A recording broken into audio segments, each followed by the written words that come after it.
Hey everyone, and welcome to another episode of From No Crypto to No Crypto. I'm your host, the crypto coach, Blockchain Wayne.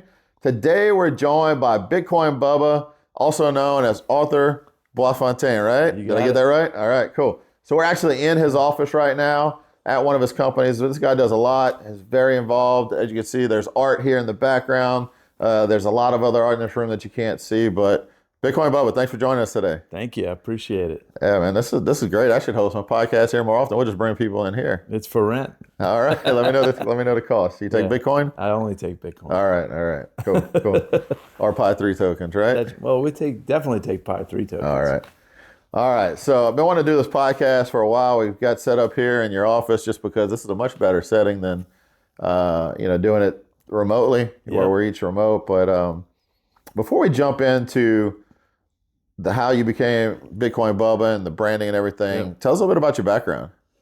So, I started out years ago. I was selling copiers. I'm actually a master carpenter. I was cabinet maker, furniture maker back in the day, and that wasn't paying the bills the way I wanted them to pay. So I moved and I got into sales, and I was selling copiers. I had a great mentor who's deceased now, but I'm actually building an AI agent in his name, so it's kind of cool. Nice. So I learned, the art of selling. Studied through Zig Ziglar and a number of people who can really move that needle and bring success to you.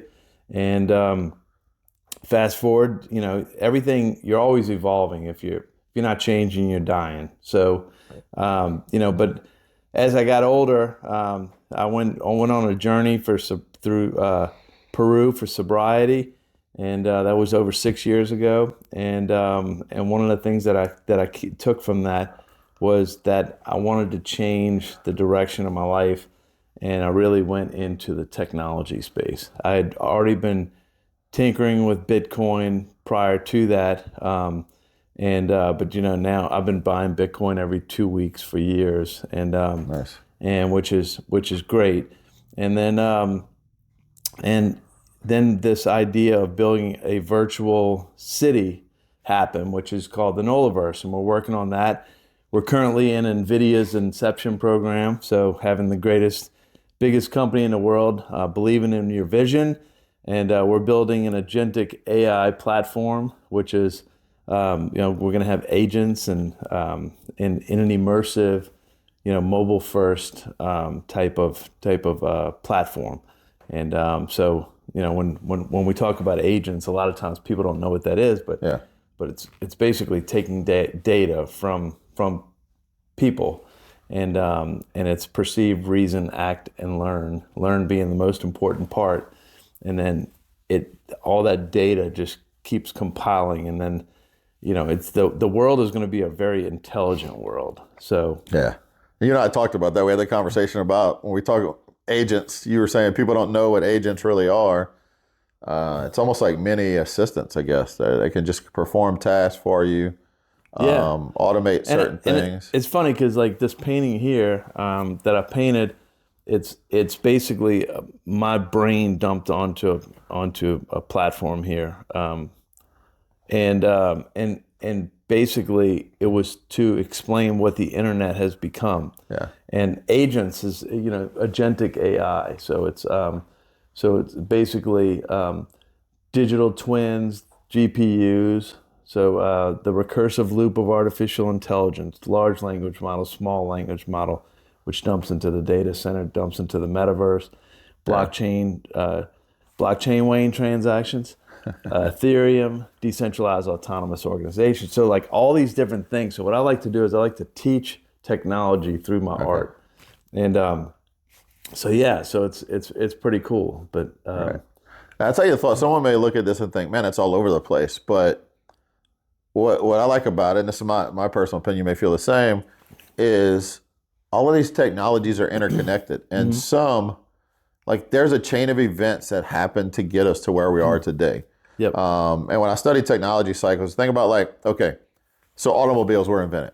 There weren't paved roads when automobiles were invented, right? Right. And then eventually paved roads came about.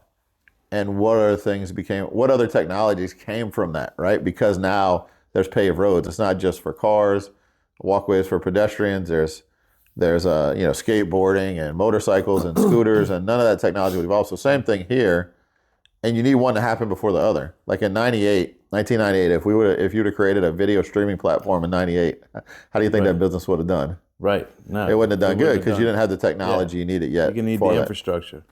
Right. That's what it's all about. Right. So it's like, and a lot of people say, oh, well, I can't stand AI. Well, Yeah. it's going to remove people from their jobs in a sense, but it doesn't have to necessarily, like you could say, hey, like, we could put technology into CCI Productions. So, and we can grow the company and scale it. It doesn't mean that now we wouldn't have to hire as many in the future, but we don't have to remove what we currently have. And it's like in the 19th century, I think roughly 30% of all jobs were in agriculture. In the 20th century, it was 6%. Yeah. So it's changing. Mm-hmm. And, some people say, oh, I can't stand it. And maybe you can't, but when you have somebody who's sick and you're able to, and AI has cured their cancer, and now your loved one is actually going to live, a longer life, then what do you think about it now? Well, we've given the medical field many years to cure things that they haven't been able to. Well, it's all about money. Right, exactly. And so that's going to change. But always when people say, oh, it's going to take jobs, I was like, so did the tractor. Right. What does that matter, right? And so... I think it's going to produce jobs. Yes. It's going to produce different jobs. So it's like, who would have ever thought that Airbnb we would have been transacting that way, and who would have ever thought that Uber, that we would be calling a complete stranger to come pick us up? I told that joke from stage one time. I got some laughs. It was like, our parents told us to never get in the way technology evolves. Our parents told us never get in the car with strangers. Now we have an app for that. Right. Right. Yeah. Right. Yeah. So it's, everything's changing. And then when you talk about the AI agents, the agents are what's amazing in World Economic Forum's, just finishing up from this week, and it's amazing to watch it and listen to what's happening. But the transactions that are happening, blockchain is about trust, transparency, it's verifiable, decentralized on an immutable platform. And one of the things that I took from the World Economic Forum is that they're talking about we should have one blockchain. Now, I'm not saying that that's right. Right, yeah. But the fact that they're actually having a conversation about blockchain is a big deal. And then you have 8.5 billion people in the world, and we read Bain, World Economic Forum, Deloitte, IBM, and McKinsey. So we read those on a regular basis. They're expecting by 2030 to have 24 billion agents, digital agents, which is essentially can be a digital twin. And their transactions are actually going to be, they're going to be in tokens. Yeah. So that's going to be, so that's a big deal. So what does that tell you? That tells you that the way that we transact currently with fiat currency is going to greatly it's going to go away, not completely away, but crypto is going to come in and take that position, and and it gives power back to the people. Yeah.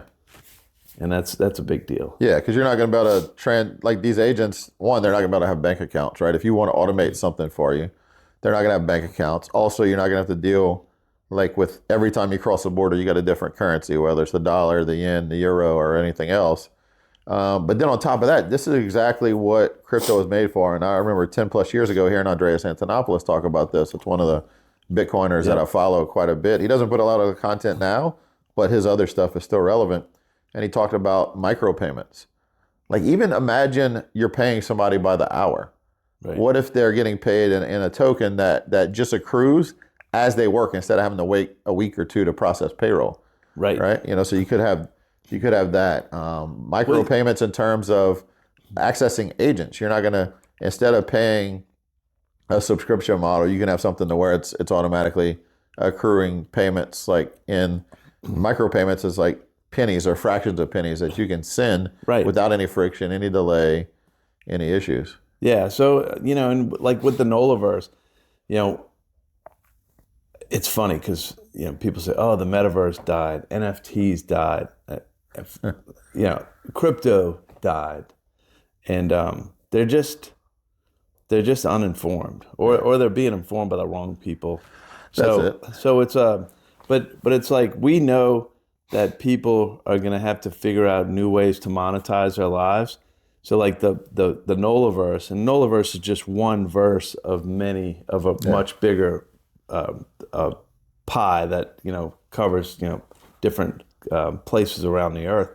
But anyway, when you look at these Gen Zs, even millennials, and you look at how they transact, they are basically, they have their credit card on file, and they go into Roblox, they go into Fortnite and all these, and they're graduating from them with no platforms available for them to Yeah. transact in. So they're Right. looking for a sophisticated place to transact. Yeah. So as we build the NOLAverse, and we build something that's really cool if you're planning a trip to New Orleans, and then the entertainment, so travel and entertainment and all these different Yeah. things, it gives them a more sophisticated place to do what they've already been trained in their minds to do. Right. And we feel like that's going to be huge as we move Yeah. Well, forward. you having people saying the metaverse is dead too, right? I mean, just recently, Facebook just cut Yeah. 160 employees, all their staff, but granted, their metaverse was kind Yeah, of but that's because of cartoonish. generative AI. Yeah, yeah, they don't really need all that, but people just think, oh, and you mentioned NFTs and everything else that comes as like a hype cycle, and then the hype dies down, and people think it's gone. No, that technology is being used. I mean, It's like a company going public. yeah, It goes like this. yeah, So and then it starts going down, down, down, down until it finds its floor, and then it grows right back up. But like tokenization of real world assets, I mean that was the yeah, talk of World Economic Forum this past week. yeah, Tokenization is huge, yeah, and so that's the metaverse. The reason that companies start cutting employees, it's not going to slow the progress down. It's generative AI, and it's increasing shareholder value. yeah, And that's and we know technology is moving at a rate currently that that you're not going to need those employees. But look, I believe they're going to hire back a bunch of them. yeah, It's all they do this. They've been doing this for years. So yeah, yeah. They're going to need more as they scale, or people Yeah. to manage those systems. So you go from more of a mindless, I don't want to say mindless, but task that can be automated. Well, yeah, And you're going to have someone that's going to come in to manage that automation. Yeah. autonomous architecture. Yeah. And that's in one of my paintings. So it's Yeah. like that's what they're looking for. They're looking for autonomy. Yeah. And it's coming. But look, that's one of the things that I hope to share in this podcast is as people get worried about their jobs, Yeah. and everybody has brilliant ideas, but so few actually move forward with them. Yeah. And I've been somebody that's if I say I'm going to do something, I'm doing it. And it's like it's and I'm doing it because I believe that that's the way it needs to go. And I do a ton of research. But if you have great ideas, especially with agents, or building a model on like Pi 3, a decentralized infrastructure network, it's a place where you can monetize these ideas and to other people who may not be as clever as you Right. in that area, but they can still benefit from you. Yeah. You're looking at whatever your sector, your expertise or business is, and you're saying, I could really benefit from having these AI agents or automate certain things. And you build that, and then you can sell that to others in the same industry anywhere in the Yeah. world that want to do that. So Well, whether and that's a whole nother part. So when you look at the internet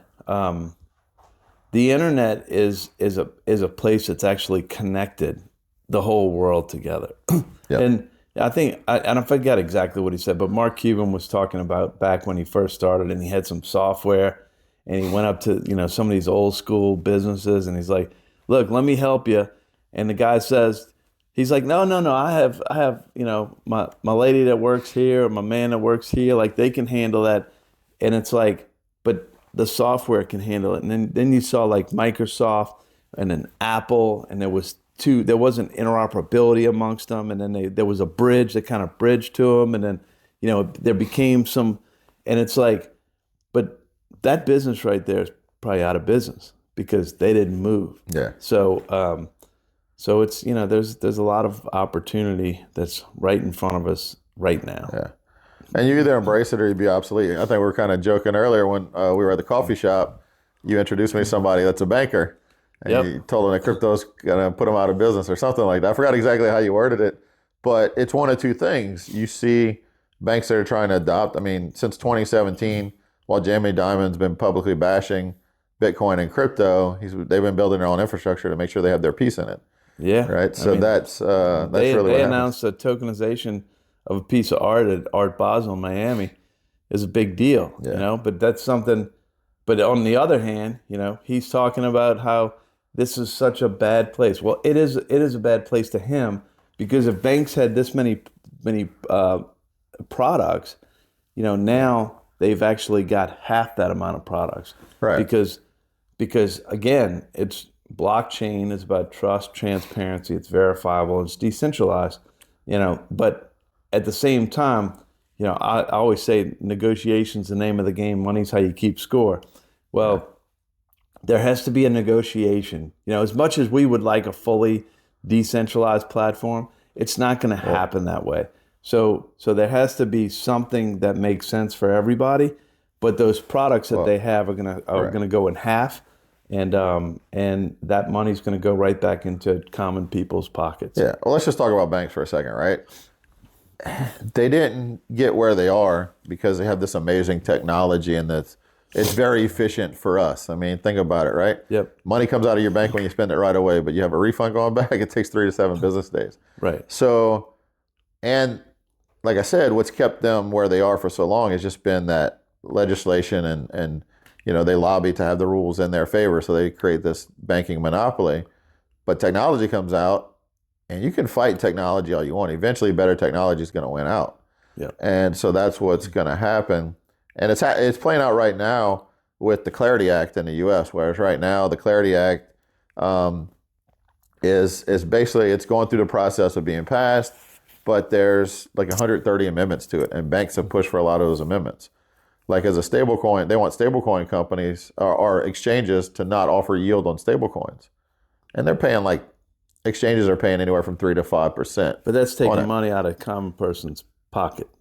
What's that? What the banks want, right? They want the money instead of us getting the money. Right, but you look at the history of banking. I mean, banks, when you deposit your money, they're making 15 to 30% or more in the market on your money from your deposits. Absolutely. And they used to pay a yield, right? I can remember there was interest yielding checking accounts, and savings accounts used to offer more than 0.5%. But as they squashed out competition, they can keep more and give less to the people.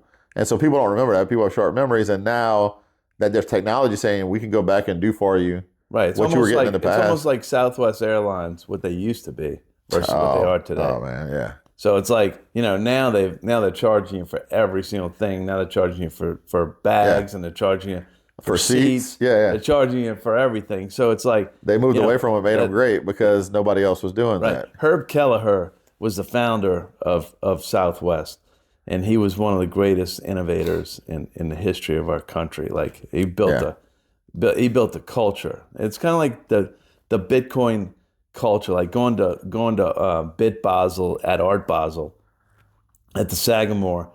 What I learned which was really, really cool, was it doesn't matter if you were living in your car or you're Michael Turpin. So Michael Turpin is the OG of crypto. Yeah. He's an original. He's been called that on major He's been networks. called the Godfather of crypto because he's been involved in That so was many CNBC. startups. Yeah, so many startups that have been built in crypto. Yeah. Yeah. So it's like from one area you got somebody who doesn't have a lot, and some of them do have a lot, but they don't live like they have a lot because they don't want to sell it. And then you have this guy who's got who's very wealthy, and it doesn't matter where you fit into the community. Everybody's welcome into the community, and it's really interesting. It's kind of like the Grateful Dead. I have that painting that I did of the Grateful Bitcoin, and it's the community just opens their arms to anybody, and that doesn't happen in traditional finance. Oh no, it's all been about exclusion and only certain people get access, and that's how it's gate kept, right? And really, this technology has led to open source. And you're right. I mean, that's what I love about it. I've got a buddy Ken. If you ever see him at a conference, he's usually tattoos all over, sometimes dreads, wear pajama pants and crazy shirts. And when you talk to that guy, he knows more about crypto than most of the people in suits that are at those same conferences. Oh yeah, but it's another thing that I take back from Art Basel is this painting. I listed it for 3 Bitcoin, so it's south of 300 grand. Yeah. And not this one, the one called American Bitcoin, the right? one that's called American Bitcoin. Yep. And we've got like we're talking to people right now that are very interested.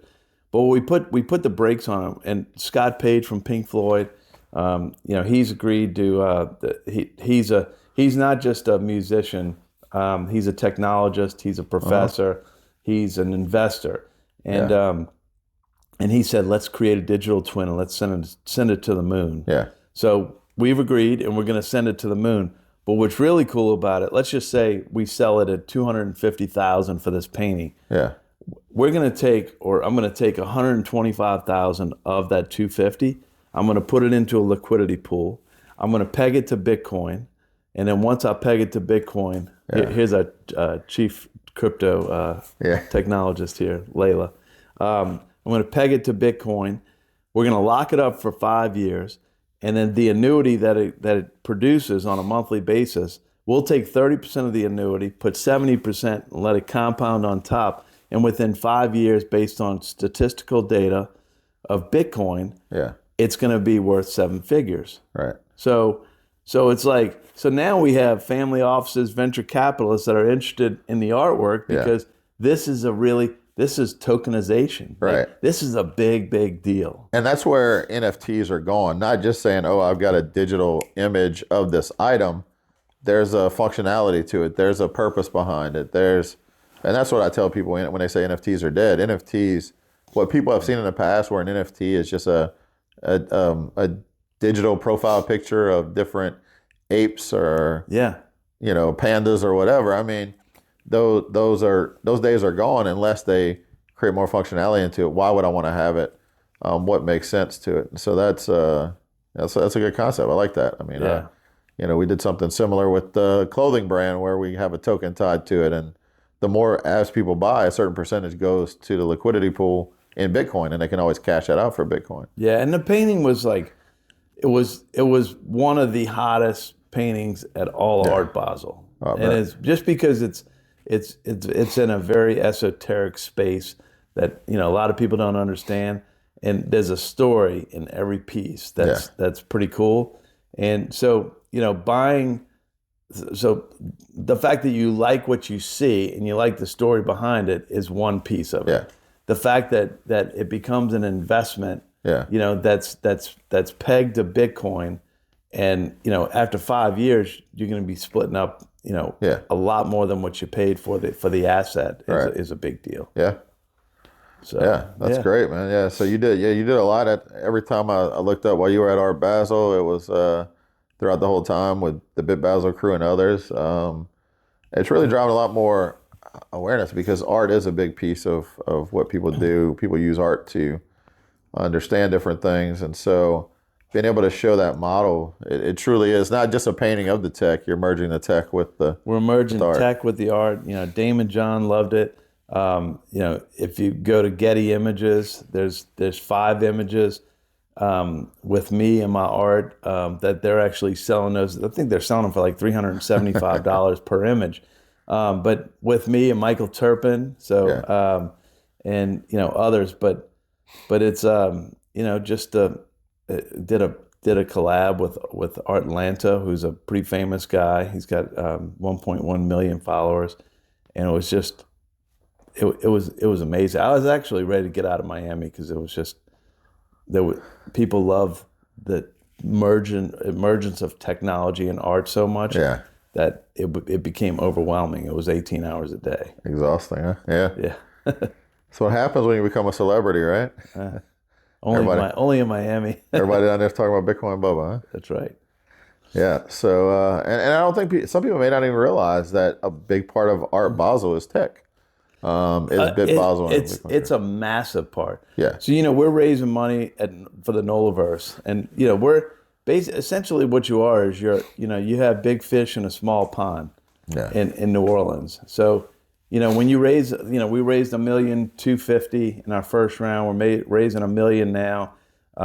We've got more than half of that circled right now, and then and we should close that out pretty quick. And then we're going into a much larger round, and like immediately into it. So we're not going to be able to pull that money out of this city. Like you can only pull so much. Not say we couldn't, but look, if I'm getting $50,000, $100,000 units here, and I go into Miami, and first of all, I spoke at a fintech group, but we had 600 family office / venture capitalists, and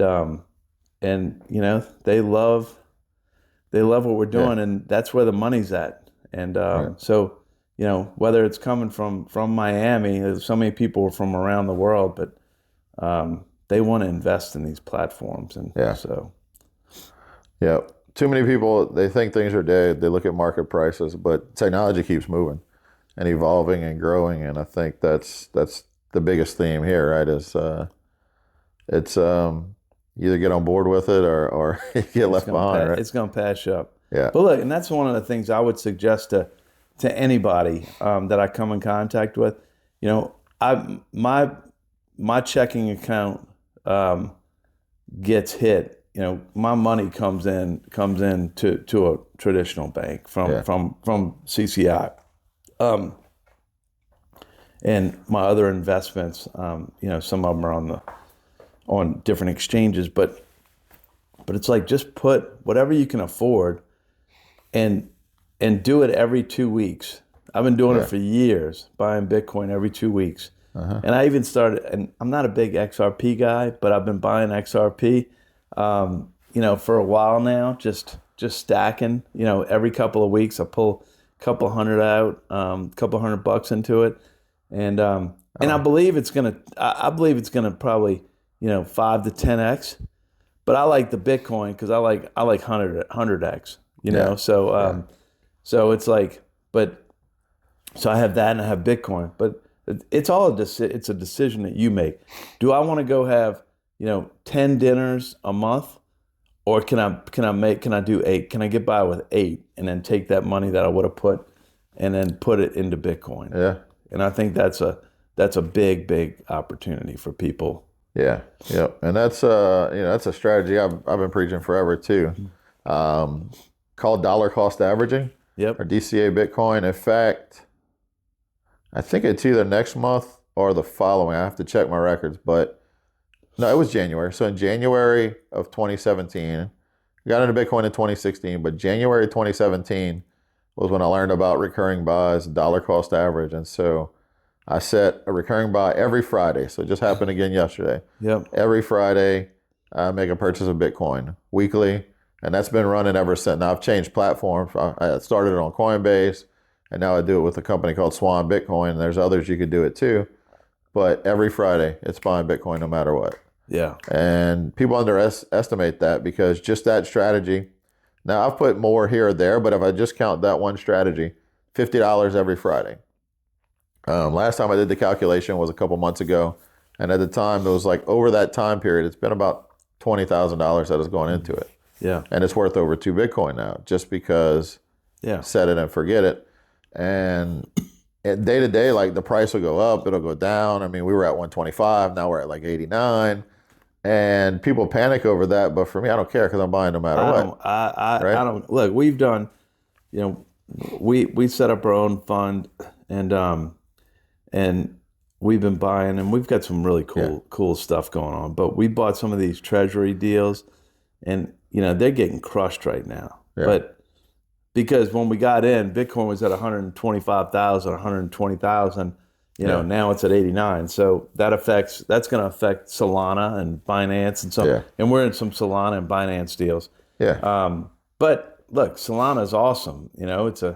It's fast, it's cheap, and it's clean. So I think it does more transactions than any of them probably right now. And so I'm not worried about it because it's like one of those things. If you put money into a retirement and you just let it go, it's going to be worth a lot of money. Right. And we understand it. Yeah. So. And I always tell people, when you think about this, I always tell people to start with Bitcoin, because if they don't understand what makes Bitcoin unique and understand like money and hard assets, then they'll fall for something where someone will come up with this new network. I fell for this in 2017. Oh man, there's this new network called BitShares, and it's 1,000 times faster than Bitcoin.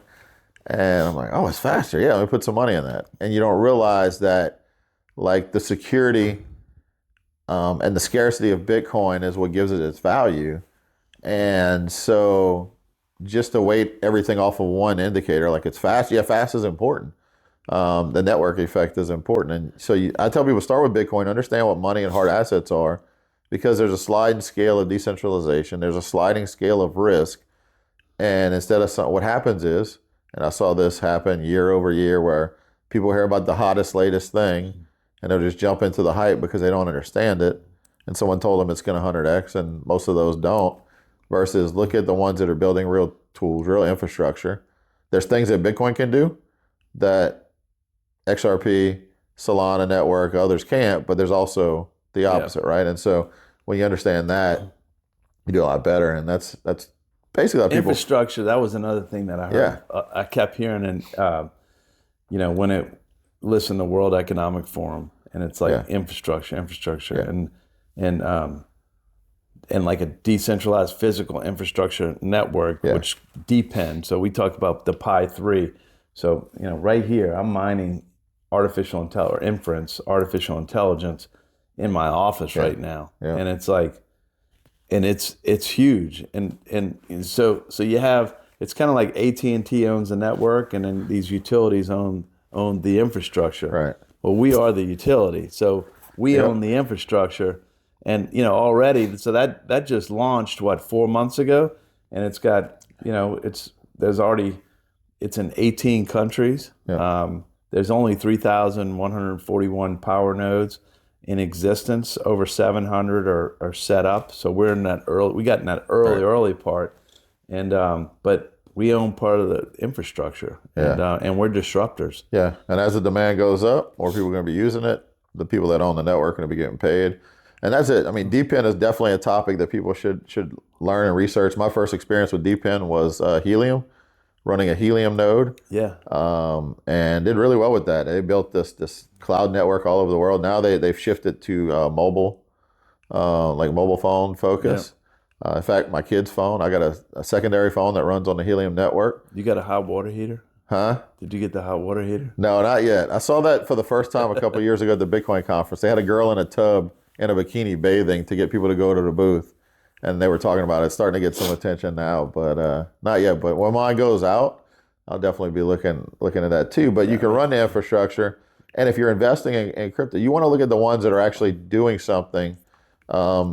Even when we talk about like Solana, XRP, Chainlink, different ones that are building. Yeah, so like those are the networks that things are being built on. So if you invest in the coin, it's not like equity in the thing, but the network effect, as more people use it, the demand and value can go up. Chainlink is one where they actually started out as just a token, but they've built so much infrastructure, not necessarily on blockchain, but infrastructure that's used by all different blockchains. I also say ICP, Internet Computer Protocol, not Insane Clown Posse. ICP as well. I look at that on the long term, and those two are building tools that whether you're using Bitcoin, Ethereum, Solana, or anything in between, because interoperability is a key, they're building tools.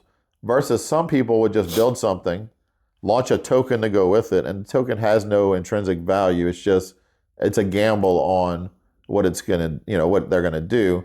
But that business model could operate without a token. And so when you understand that, you start to distinguish from some of these hype projects that don't really do anything and are just tokens on a network. It's almost like the NFTs in 2020, the 2021. Yeah. It was a hype.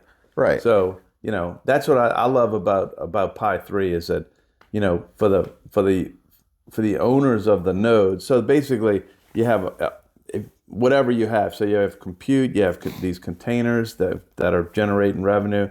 Yeah. You have agents. So it's generating the token, but they're burning off the token. Yeah. So it's a deflationary token, and they're burning the token. So the tokenomics of it are brilliant. Yeah. So and where's that coming? So instead of paying like AWS or Google or someone else for cloud storage, or using a centralized AI that if it's free, they're stealing your data. If it's cost, they're promising you they won't steal your data, but they can if they want to. Yeah. And we know how that's what's happened with that over the years. Versus networks that are built that take that out of the equation, and you're paying in a yeah, and that's the thing that So basically, these large language models, the OpenAI, you got Gemini through Google, you got Claude, you got Grok, you got all these different platform companies, and what people don't, because one came out and then they all just started throwing their projects out because they had to. People aren't even aware of what they're doing, and what you're doing essentially is you're literally putting everything you have on the internet. Yeah. And it's like, people always say, hey, be careful when you're young. They tell the kids this because whatever you put on the internet, it's never going away. Yeah. Whatever you put on there, it's never going away. Right. Whereas what I like about having my own infrastructure is it doesn't hit the internet unless I want it to. Right. And so, privacy is right now, nobody's thinking about it because you're getting exploited. Yeah. But in 3 years from now, everybody's going to want what we have. Yeah. And they should have what we have, and but it's cool because I'm generating money, having my own the people's artificial intelligence network, and I'm generating tokens, and I'm not getting exploited. That's really cool. Yeah. So you were building this business today that we're in CCI, right? Yeah. And you are even NOLAverse, and you were using AI, like you've got this idea, this concept, and you want to leverage AI to help you fully form it out. Yep. Cloud AI, someone, a few miles from here can go on AI and say, hey, give me a good business model around this, and it could word for word spit back out your proprietary information. So we talk a lot with Pi 3 about healthcare, which is important because of data privacy, legal, finance, but then there's also any business owner, any entrepreneur, unless you just want to share your ideas with the world or with your competition, you want to utilize that you want to utilize a private AI.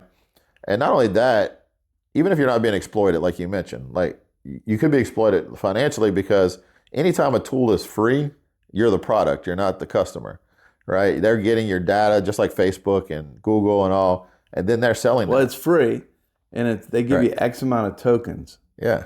And then once you hit those tokens, then what do you have to do? You have to pay. You got to put your credit card up. And so basically, like, if you have a word, a prefix, a number, or a symbol, a token essentially, then those are those are tokens.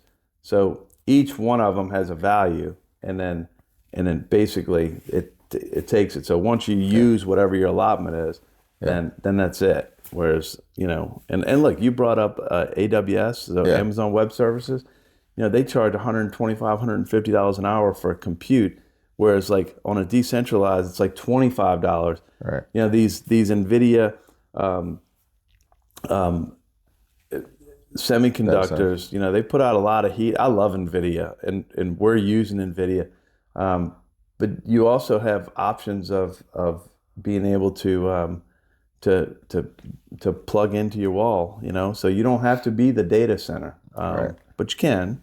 Yeah. You can use those. So yeah, and people with this new shift, they'll also be able to monetize their data. Like, say there's certain things that I do or certain things personally that I don't mind sharing with the world, but Google and Meta and all they'll scrape that data and they'll sell it to data providers. So whether it's like, say it's my Apple Watch or Samsung Watch that tracks my health, and I just make it available to model, because there's usually a disclaimer where you can say share my information for training. Yeah. Right. They're going to sell that versus through like a Pi 3 system, there could be an end user point to where people are willing to pay for that data, so they'll pay the individual instead of paying the person that's just scraping all your data and selling it when they collected it. I mean, you can sell your data. Yeah. It's up to you. Yeah. So it's not just about privacy. It's about ownership. And really, what happens is you take your information, and it vectorizes it. So it takes all these different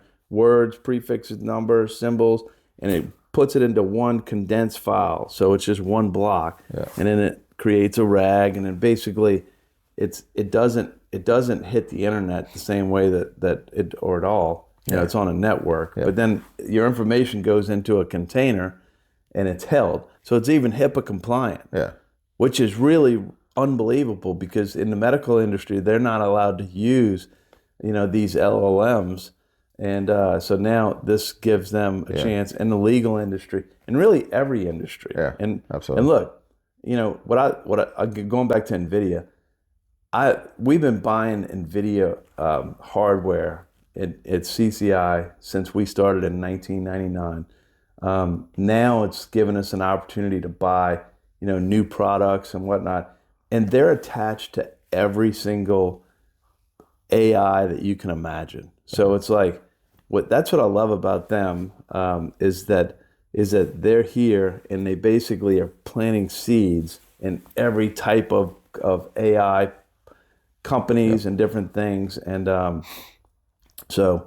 just tell everybody, keep your eye on the ball, because you can watch the regular news and you can, look at different things, but, I urge you to learn specific things, maybe take 20 minutes off the internet every day on your phone and go in and read some of these different technology-based things, because if you want to figure out where to go in your life, your life's going to be different. It's going to be a much more sophisticated life, and but you need to find where you fit.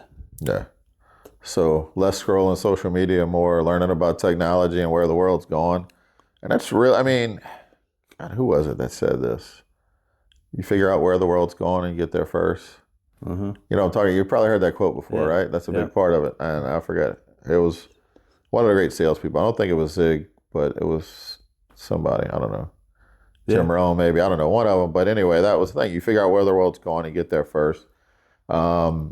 Or you adopt it. Because every technology is Zig would have said, you don't go to work today because that's what you did yesterday. Right. Because if that's the case, you know better than you were yesterday, because you're 2 days older and no closer to the goal that you do not have. I like that one. Yeah.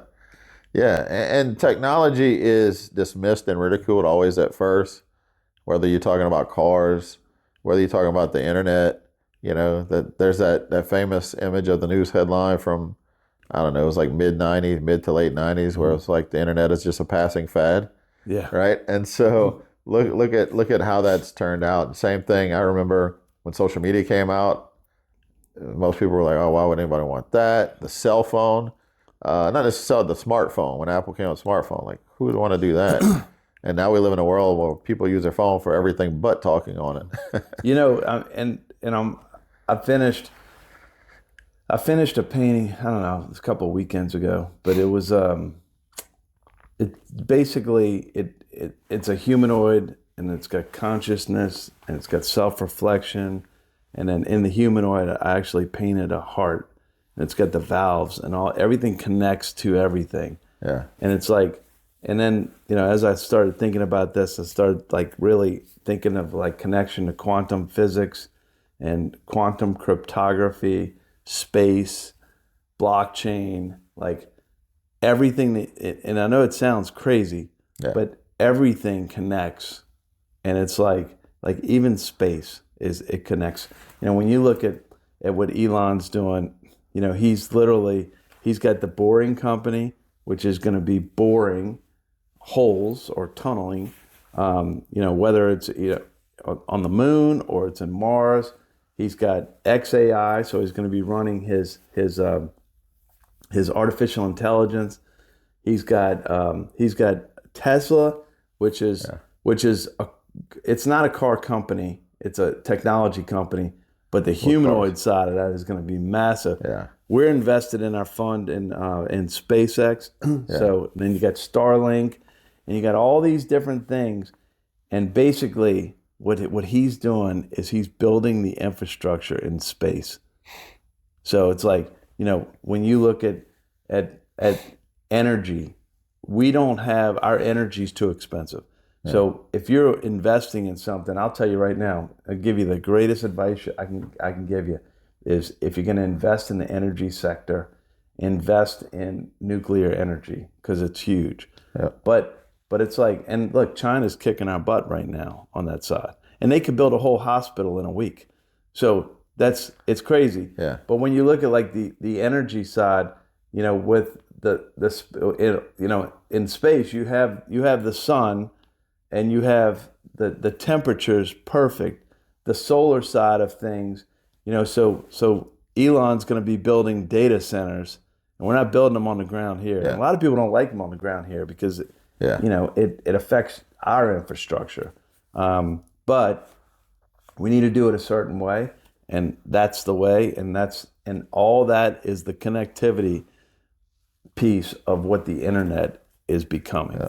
And it's fascinating. Nice. All right, let's start to, as we start to wrap up, let's go through a couple things we talked about. Yep. On the painting side. Yep. What's next? So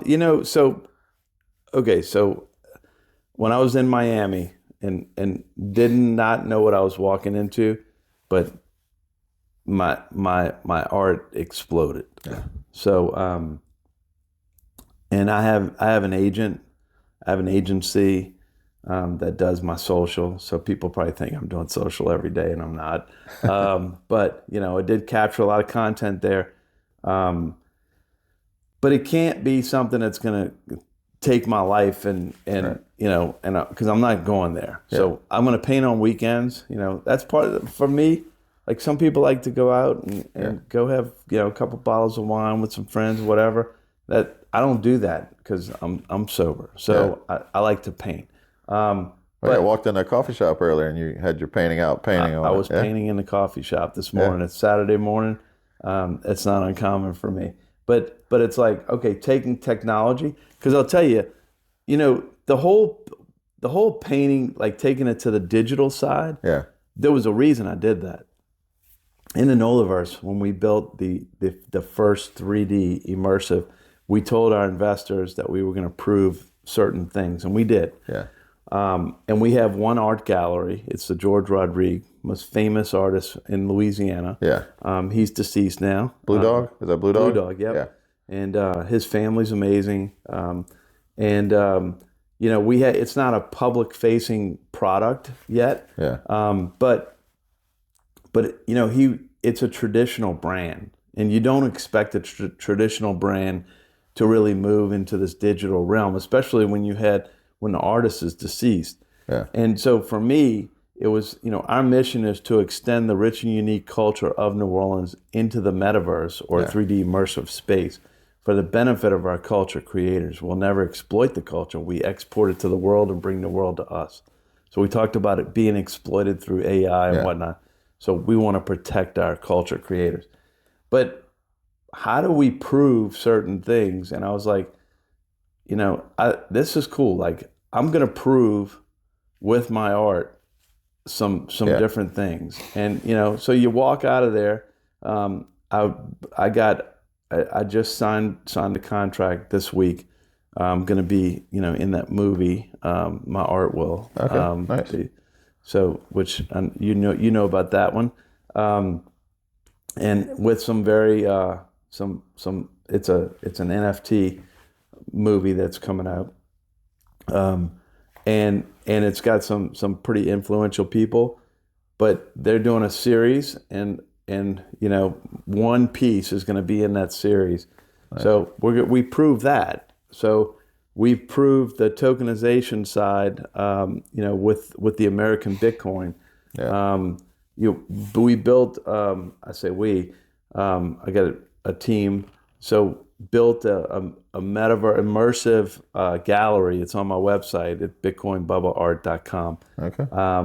And so being able to take people through my gallery and show them from anywhere in the world, that's the metaverse. That's so the point of it. Everything was meant to do what I was doing. And then the last piece is that it honors my mom, and it's a connection to my mom, because my mother was one of the most incredible artists, and that's been a connection for me. Nice. All right, so you ready? I've got an idea for a painting. Let me know what you think of it. All right.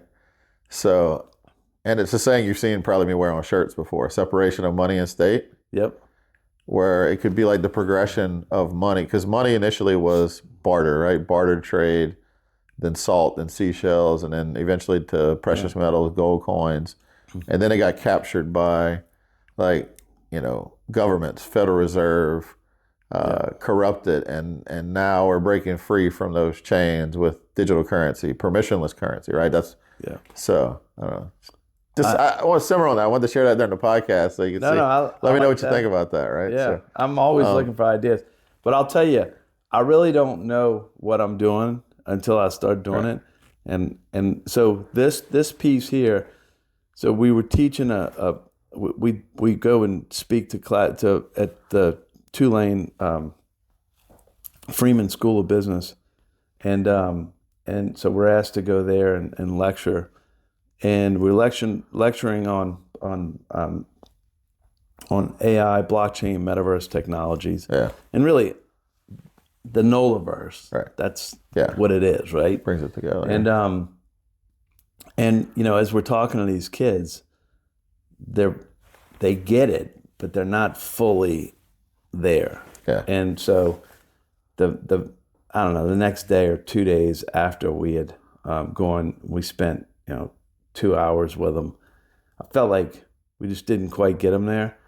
And I had never painted or drawn anything in my life until about 15 months ago. Yeah. And I went and I sketched this out at the coffee shop, sitting where I was today when you saw me. And then all of a sudden, Caitlin, actually, who's working with Pi 3, she, for Christmas, gave me some oil pastels and showed me how to use those. Nice. And then all of a sudden, this started. Yeah. So, now being able to explain what the internet is by looking at Visuals, this, and it really gets people to really understand it, and it starts with the human brain anatomy. Well, yeah, people think of everything as these different sectors. Everything's completely separate when it's all connected. It's all connected. Yeah. Somebody told me that blew my mind one time when I was on some mushrooms. It's like, holy cow, you're right. Yeah. So, but it's true. Nature is connected. Yeah. The technology is connected. And look, you become who you hang out with.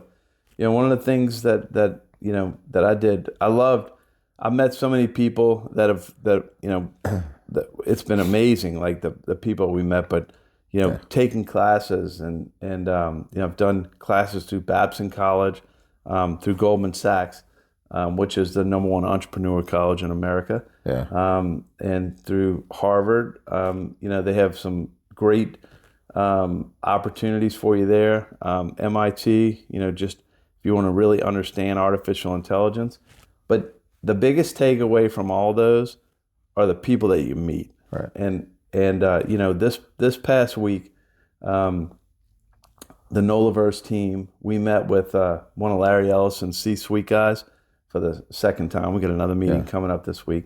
We also met, recently with several times we've connected is with a guy who's in the top 2 at Meta, and so he's right next to Zuck. Yeah.